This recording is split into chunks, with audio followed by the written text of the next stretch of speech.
Hi అండి. ఎంతో టేస్టీగా ఉండే కరకరలాడే చెకోడీలు అయితే చేశానండి. ఇంట్లోనే చక్కగా సింపుల్గా చేసేసుకోవచ్చు.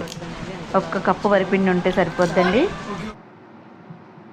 ఇప్పుడు మనం కళాయి అయితే పెట్టుకుని ఒక గ్లాసున్నర వాటర్ వేసుకోవాలండి.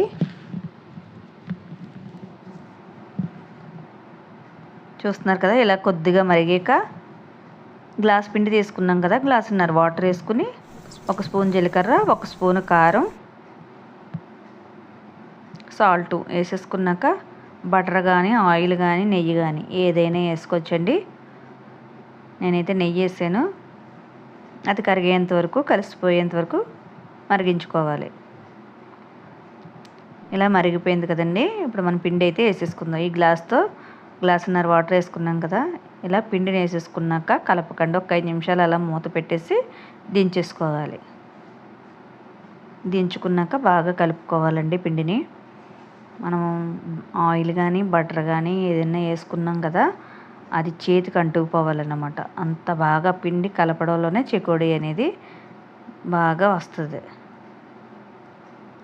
పిండి మామూలుగా కలిపామనుకోండి అస్సలు రాదు, ఇరిగిపోతూ ఉంటాయి.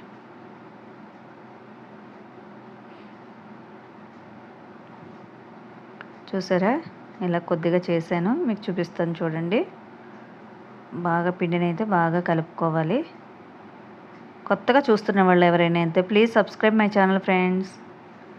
ఇలాగైతే చుట్టుకోవాలి మొత్తంగా అన్నీ కూడా. చూసారు కదా, ఇలా చుట్టుకోవాలి. చాలా సింపుల్గా. చూసారా, బాగా కలపకపోతే ఇలాగే ముక్కలు అయిపోతాయి. చూడండి ఎన్ని చేసాము. మా పిల్లలు మేము కూర్చుని చిన్నవి పెద్దవి అలా చేస్తాం. ఇప్పుడు ఇవైతే వేయించేసుకోవచ్చు.